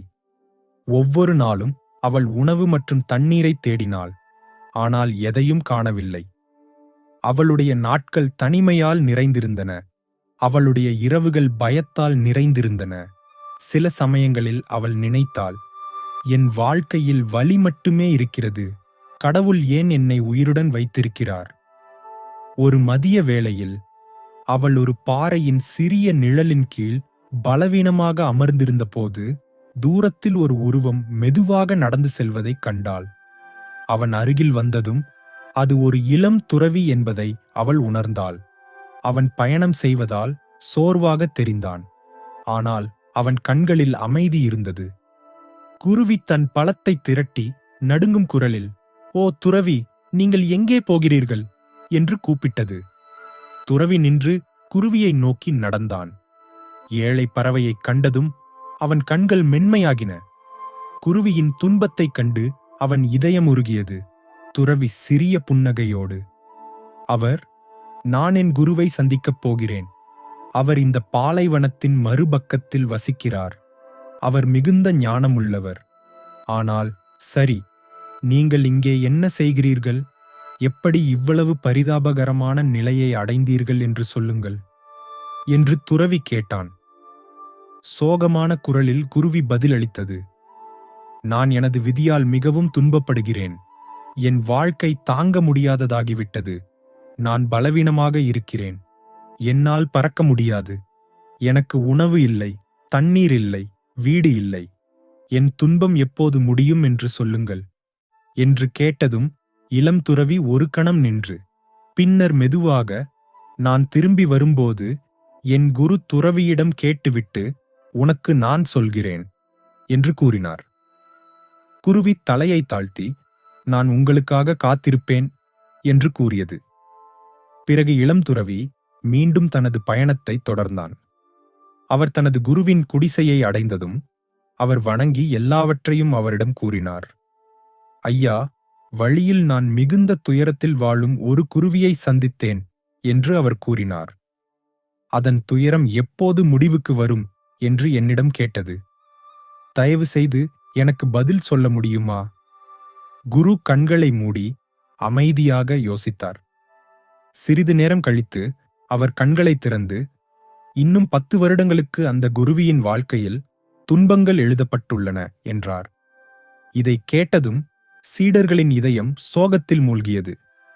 ஐயா, 10 வருடங்களா? இதை நான் சொன்னால் அந்த குருவி முற்றிலும் உடைந்துவிடும். இன்னும் 10 நாட்கள் கூட தாங்கும் சக்தி அதனிடம் இல்லை. பிறகு எப்படி அது இன்னும் 10 வருடங்கள் தாங்கும்? குருவே என்றான் இளம் துறவி. குரு தனது சீடனின் தோளில் கை வைத்து அமைதியாக, ஆம், அதனுடைய விதி அப்படித்தான். ஆனால் ஒரு வழி இருக்கிறது.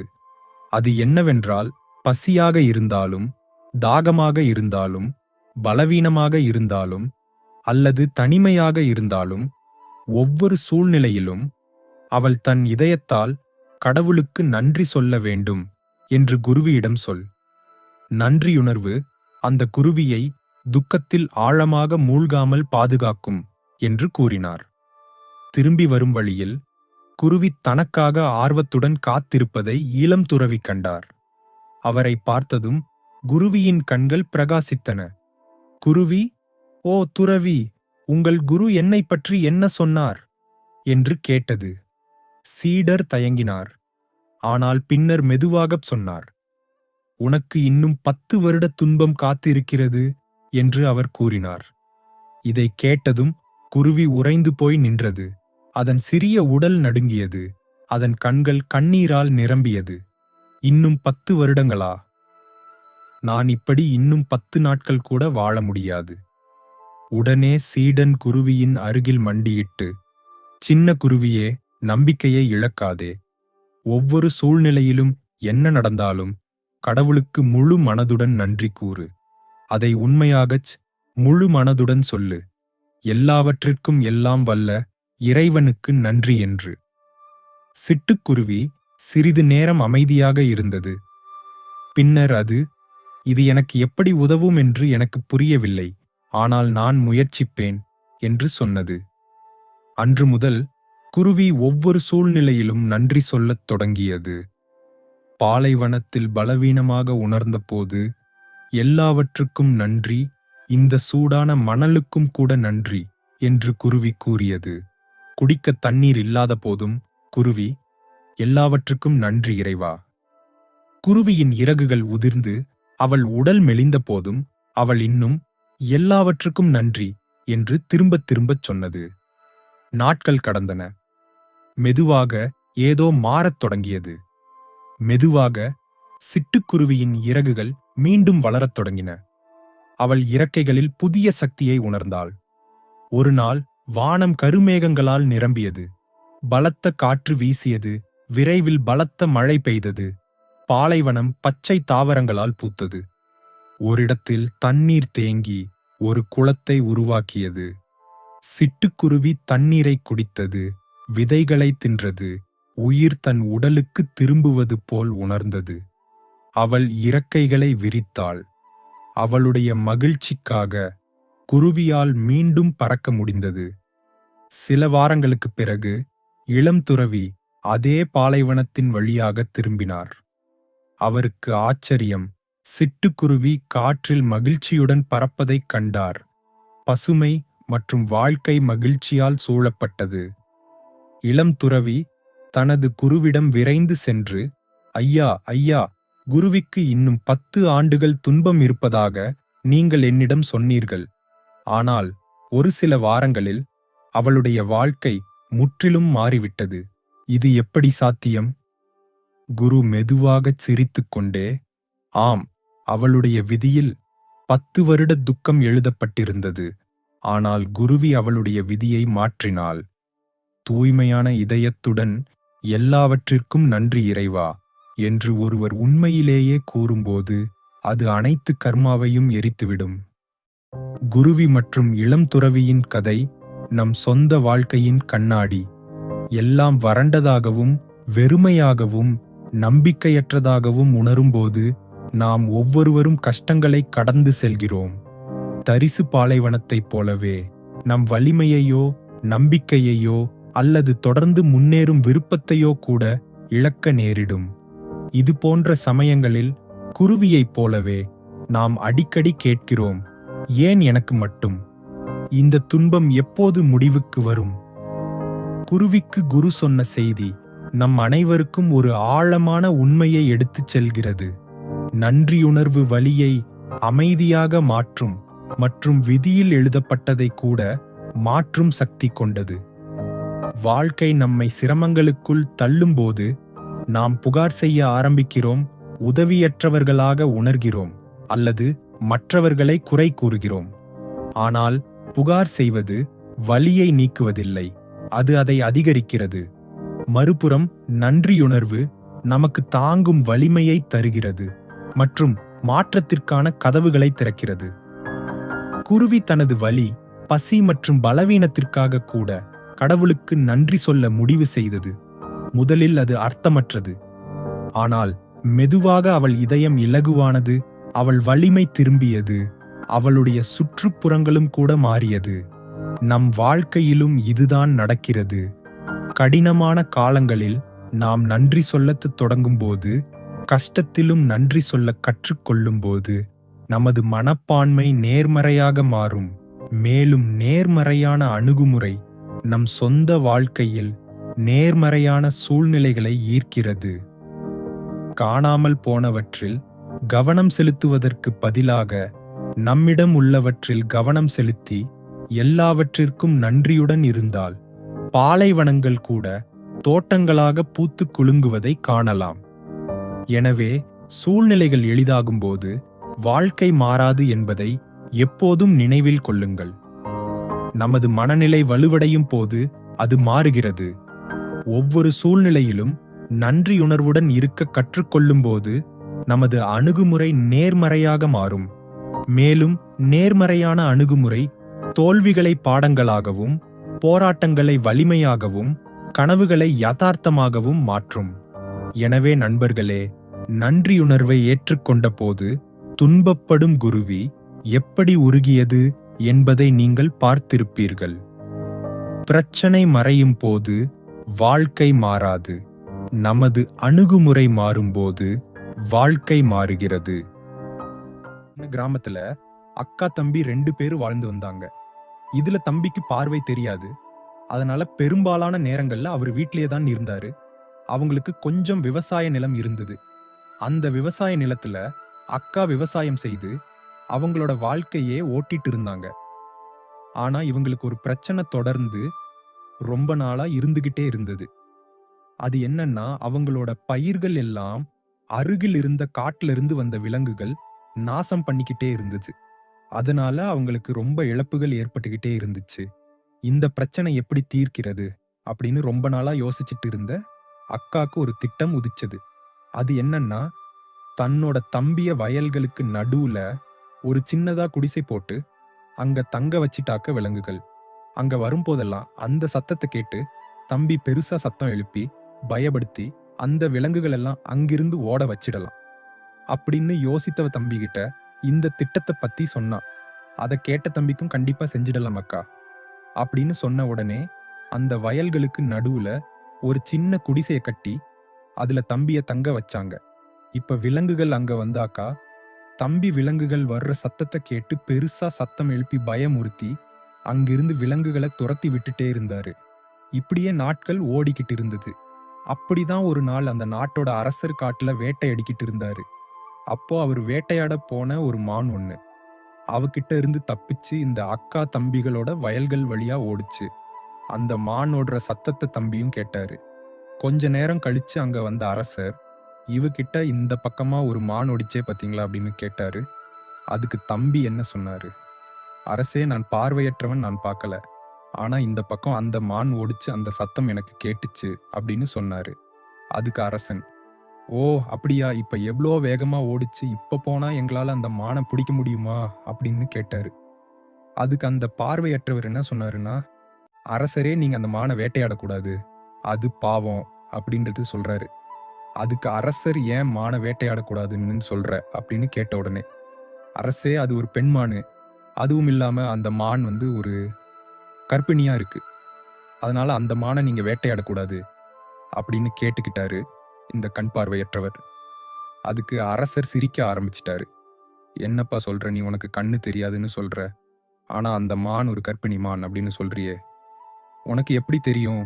என்ன நீ என்ன பொய் சொல்றியா அப்படின்னு கொஞ்சம் சத்தம் போட்டாரு அரசர். அதோட நிக்காம அரசர் தன்னோட ஒரு வீரர்கிட்ட, நீ இந்த பக்கமா ஓடி போய் அந்த மான் அங்க இருக்கான் பாரு, அப்படி இருந்தா அந்த மான் ஒரு கர்ப்பிணி மானா அப்படின்றத பார்த்துட்டு என்கிட்ட சொல்லு அப்படின்னு கட்டளையிட்டாரு. கொஞ்ச நேரத்துல திரும்பி வந்த அந்த அரசரோட காவலர் மன்னா அவர் சொன்னது சரிதான், அந்த மான் கர்ப்பமா தான் இருக்கு அப்படின்னு சொன்னாரு. அதை கேட்ட அரசருக்கு ஒரே பெரிய ஆச்சரியம். எப்படி இப்படி பார்வை இல்லாத ஒருத்தர் அந்த மான் கர்ப்பிணி மான்னு எப்படி கண்டுபிடிச்சார் அப்படின்னு யோசிச்சுக்கிட்டு அந்த கண் பார்வையற்றவர்கிட்ட கேட்கிறாரு அரசர்.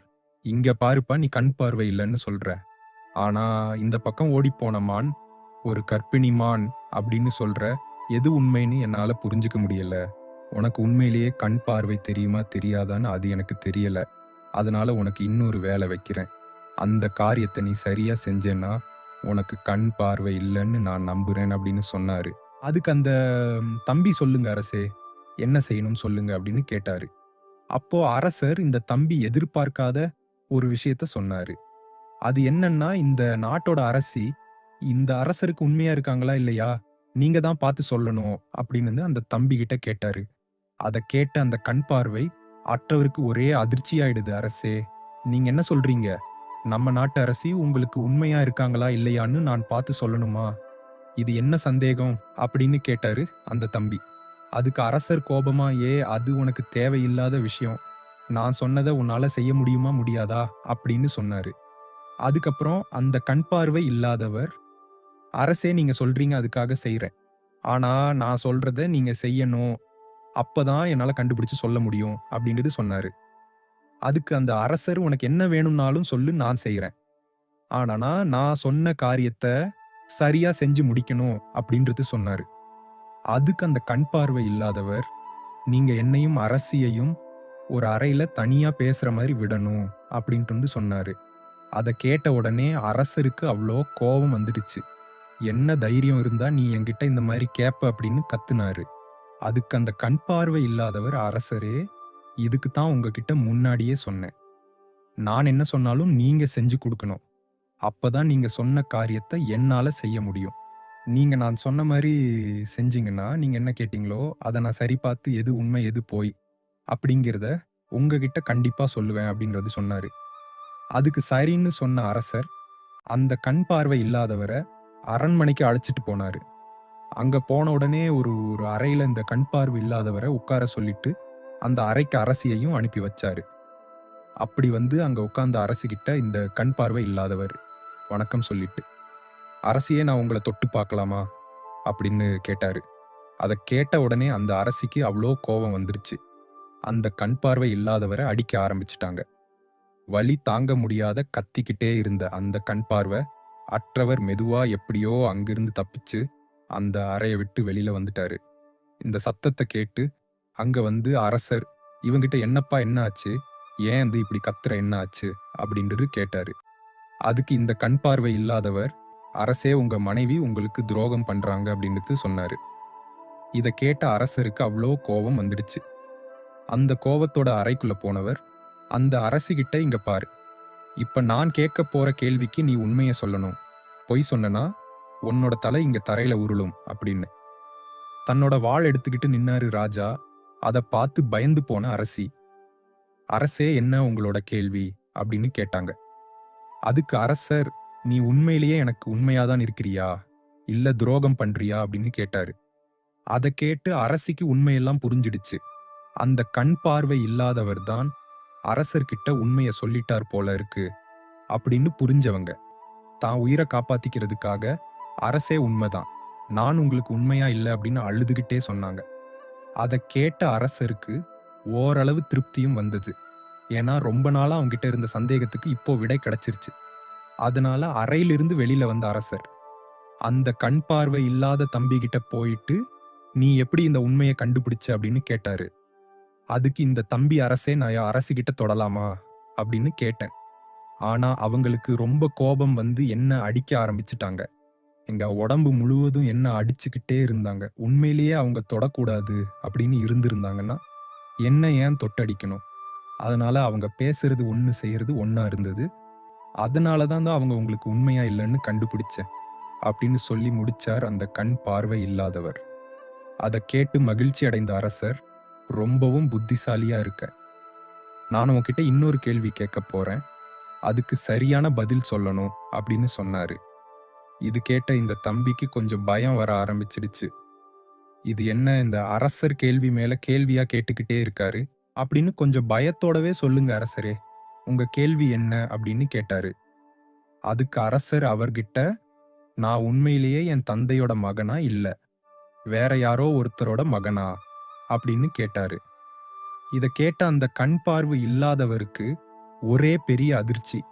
இவரு கேட்கிற கேள்வி எல்லாம் என்ன இப்படி வில்லங்கமா இருக்கு அப்படின்னு பயந்து போன அந்த தம்பி, அரசரே என்ன விட்டுடுங்க, இந்த கேள்விக்கு என்னால பதில் சொல்லவே முடியாது அப்படின்னு சொல்லி பதில் சொல்ல மறுத்துட்டார் அந்த தம்பி. அதுக்கு அரசர் கொஞ்சம் கெஞ்சியபடி, இங்க பாருப்பா, இந்த கேள்வி என் மனச ரொம்ப நாளா உறுத்திக்கிட்டே இருக்கு, இதுக்கான பதில் எனக்கு தெரிஞ்சே ஆகணும், இல்லனா வாழ்நாள் முழுவதும் இந்த கேள்வியோட நான் வாழ்ந்துகிட்டே இருக்கணும் அப்படின்னு கொஞ்சம் வருத்தமா சொன்னாரு. அதுக்கு அந்த தம்பி, அரசரே நீங்க கேட்கிற கேள்விக்கு கண்டிப்பா பதில் சொல்றேன், ஆனா நான் சொல்ற பதில கேட்டு நீங்க எனக்கோ என்னோட அக்காக்கோ எந்த தண்டனையும் கொடுக்க கூடாது, எங்க மேல எந்த நடவடிக்கையும் எடுக்க கூடாது, இது நீங்க சத்தியம் செஞ்சீங்கன்னா உங்களுக்கு அந்த பதில சொல்றேன் அப்படின்னு சொன்னாரு. அதுக்கு அரசரும், கண்டிப்பா உங்களுக்கு நான் எந்த தண்டனையும் கொடுக்க மாட்டேன், உங்களுக்கு எந்த கெடுதலும் செய்ய மாட்டேன், ஆனா நீ எனக்கு சரியான பதில சொல்லணும் அப்படின்னு கேட்டாரு. இப்போ அந்த தம்பி பதில் சொல்ல ஆரம்பிச்சாரு. அரசே, நீங்க உண்மையிலேயே உங்களோட தந்தையோட மகன்தான், ஆனா உங்களுக்கு உங்களோட தந்தையின் பாதிப்பை விட உங்க கூட நெருக்கமா இருக்கிற ஒரு கஞ்சத்தனமான வணிகரோட பாதிப்பு தான் உங்களுக்கு நிறைய இருக்கு, நீங்க அவரை மாதிரியே தான் செயல்படுறீங்க அப்படின்னு சொன்னாரு. இதை கேட்ட அரசருக்கு ஒன்னும் புரியல. சரி, நீ சொல்றது சரியா தப்பா அப்படின்னு நான் எப்படி தெரிஞ்சுக்கிறது அப்படின்னு கேட்டாரு அரசர். அதுக்கு அந்த தம்பி, அரசரே நீங்க உங்களோட அம்மா கிட்ட இதுக்கான விளக்கத்தை கேட்டு தெரிஞ்சுக்கோங்க, சரி பார்த்துக்கோங்க அப்படின்னு சொன்னாரு. அரசரும் வேக வேகமா அவரோட அம்மா கிட்ட போய், அம்மா தயவு செஞ்சு உண்மைய சொல்லுங்க, நான் உண்மையிலேயே என்னோட தந்தையோட மகன் தானா இல்ல வேற யாராவது ஓட மகனா அப்படின்றது கேட்டாரு. அதுக்கு அரசரோட அம்மாவும் அந்த தம்பி சொன்ன அதே பதில தான் சொன்னாங்க. நீ உண்மையிலேயே உன்னோட தந்தையின் மகன்தான், ஆனா நீ கஞ்சத்தனமா இருக்கிற ஒரு வணிகனோட நிழல்ல தான் இருக்க, அவரோட பாதிப்பு உனக்கு ரொம்ப அதிகமா இருக்கு அப்படின்னு சொன்னாங்க. இதை கேட்ட அரசனுக்கு அந்த கண் பார்வை இல்லாத தம்பி சொன்னது உண்மையான பதில்தான் அப்படின்னு கொஞ்சம் திருப்தி அடைஞ்சவர் திரும்ப அவகிட்ட போனாரு. அப்புறம், சரி நீ சொன்னதெல்லாம் சரிதான், ஆனா நான் எப்படி ஒரு கஞ்சத்தனமான ஒரு வணிகனோட நிழல் என் மேல படிந்திருக்கு அப்படின்னு எப்படி சொல்ற அப்படின்னு கேட்ட உடனே அந்த கண் பார்வை இல்லாதவர் பதில சொல்ல ஆரம்பிச்சாரு. அரசே, நான் உங்களுக்கு 2 பெரிய விஷயங்களுக்கான பதிலையும் விளக்கத்தையும் சொன்னேன்.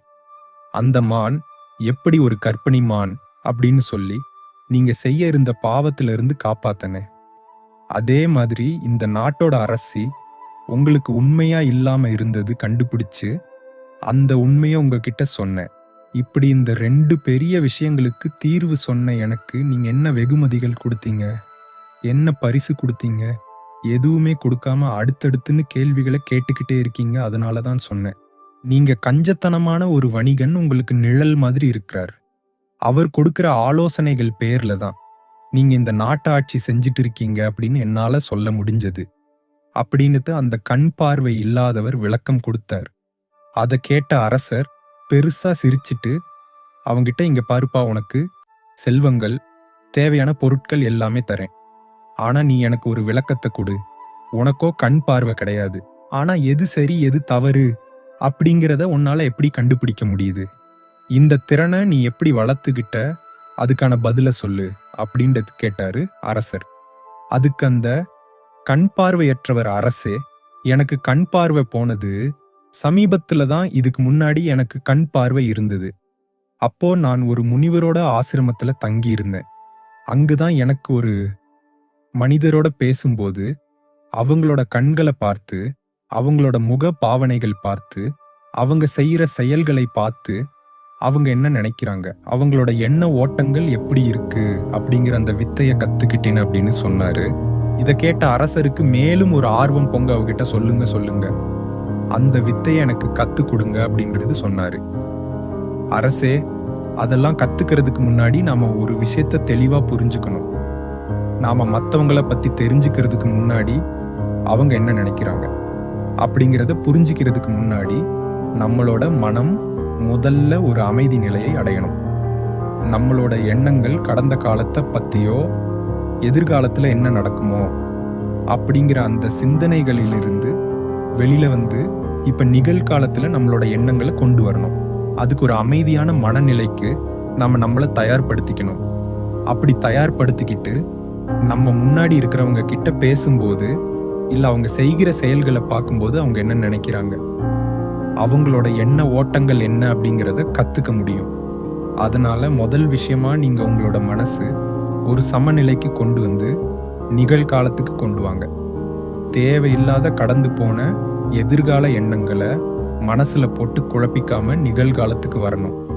அந்த பயிற்சியை முதல்ல தொடங்குங்க அப்படின்னு சொன்னாரு அந்த கண் பார்வை இல்லாதவர். அப்படி அந்த ஒரு மனநிலைக்கு வந்ததுக்கு அப்புறம் நீங்க யாரு ஒருத்தரோடு பேசிட்டு இருக்கும்போது அவங்களோட கண்களை உத்து பாருங்க. கண்கள் பொதுவா பேசாதுதான், ஆனா கண்கள் நமக்கு நிறைய விஷயங்களை உணர்த்தும்.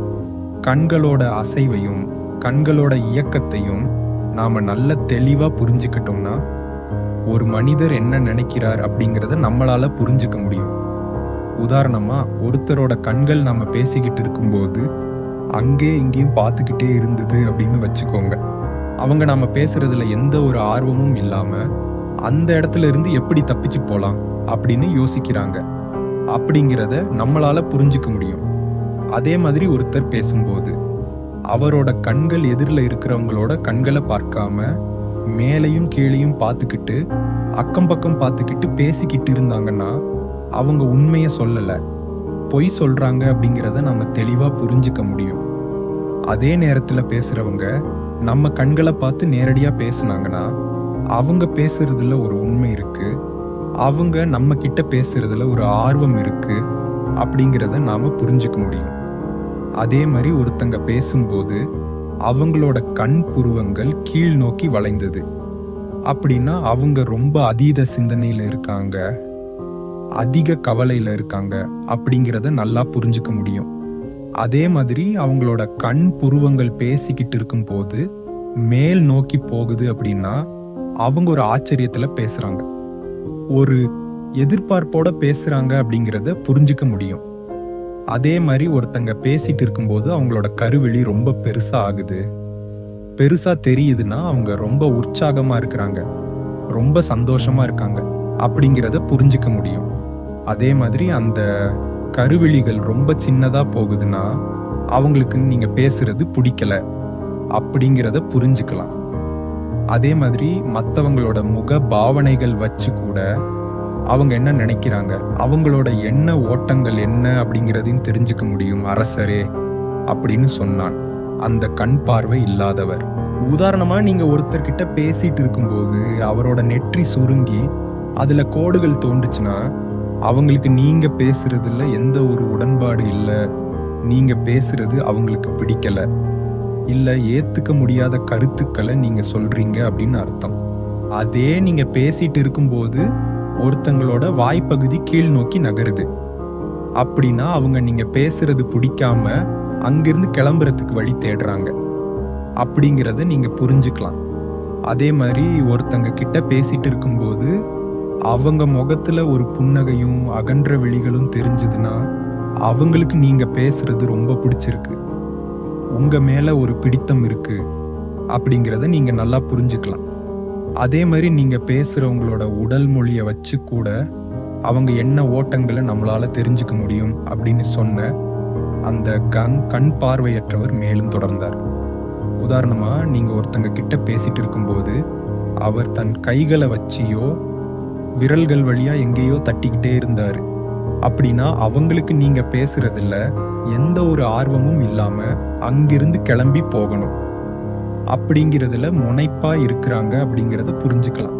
அதே மாதிரி நீங்க பேசிட்டு இருக்கும்போது உங்களை நோக்கி வந்தாலோ இல்ல முன்னாடி குனிஞ்சு வந்தாலோ அவங்களுக்கு நீங்க பேசுறது ரொம்ப பிடிச்சிருக்கு அப்படிங்கிறத நீங்க தெரிஞ்சுக்கலாம். நீங்க சொல்றத அவங்க உன்னிப்பா கவனிக்கிறாங்க, அவங்களுக்கு ஆர்வம் இருக்கு அப்படிங்கிறதையும் நம்ம புரிஞ்சுக்கலாம். அதே மாதிரி நீங்க பேசிட்டு இருக்கும்போது உங்க எதிரில் இருக்கிறவர் அடிக்கடி முகத்துல கை வச்சுக்கிட்டு முகத்தை தடவிக்கிட்டே இருந்தாங்கன்னா அவங்க நீங்க சொல்றத பத்தி எதையும் கவனிக்காம வேற ஏதோ விஷயங்களை ரொம்ப ஆழ்ந்து சிந்திச்சுட்டு இருக்காங்கன்னு தெரிஞ்சுக்கலாம். இல்ல ஏதோ ஒரு கவலையில இருக்காங்க அப்படிங்கிறத நம்மளால புரிஞ்சுக்க முடியும். இப்படி நீங்க ஒருத்தங்க கூட பேசிட்டு இருக்கும்போது அவங்க கண்கள், அவங்களோட முக பாவனைகள், அவங்களோட உடல் மொழிகளை வச்சு அவங்க என்ன நினைக்கிறாங்க, அவங்க உங்களை பத்தி என்ன நினைக்கிறாங்க, நீங்க பேசுறத பத்தி என்ன நினைக்கிறாங்க, உங்களை பத்தி என்ன ஒரு முடிவுக்கு வராங்க அப்படிங்கிறத நம்மளால தெளிவா புரிஞ்சுக்க முடியும் அரசரே அப்படின்னு பதில் சொல்லி முடிச்சார் அந்த கண் பார்வை இல்லாதவர். அரசருக்கு ரொம்ப மகிழ்ச்சி. இந்த கண் பார்வை இல்லாதவருக்கு எவ்வளவு ஒரு தெளிந்த அறிவும் ஞானமும் இருக்கு. அவர் சொன்னபடியே நாமளும் இந்த வழிகளை பின்பற்றி மற்றவங்களை தெளிவா புரிஞ்சுக்கணும் அப்படின்னு முடிவெடுத்தவர். அந்த கண் பார்வை இல்லாதவருக்கு அவருக்கு தேவையான செல்வங்களையும் பொருட்களையும் கொடுத்து சந்தோஷமா வழியனுப்பி வைத்தார் அந்த அரசர். அந்த கண் பார்வை இல்லாத தம்பி தன் அக்கா கிட்ட நடந்த எல்லா விஷயங்களையும் பத்தி சொன்னான். அதை கேட்ட அக்காவும் தம்பியோட அறிவையும் புத்திசாலித்தனத்தையும் நினைச்சு மகிழ்ச்சி அடைஞ்சாங்க. மேலும் இது போன்ற நல்ல நல்ல கதைகளை தொடர்ந்து பார்த்து மகிழ இந்த சேனலை சப்ஸ்கிரைப் செய்யுங்கள். உங்கள் கருத்துக்கள் மற்றும் வேறு எந்த மாதிரி கதைகளை பார்க்க விரும்புகிறீர்கள் என்று காமெண்ட் பாக்ஸில் தெரிவியுங்கள். இந்த வீடியோ பிடித்திருந்தால் லைக் மற்றும் உங்களுக்கு பிடித்தவங்களுக்கு ஷேர் செய்யுங்கள். மீண்டும் மற்றொரு வீடியோவில் உங்களை சந்திக்கிறேன். நன்றி, வணக்கம்.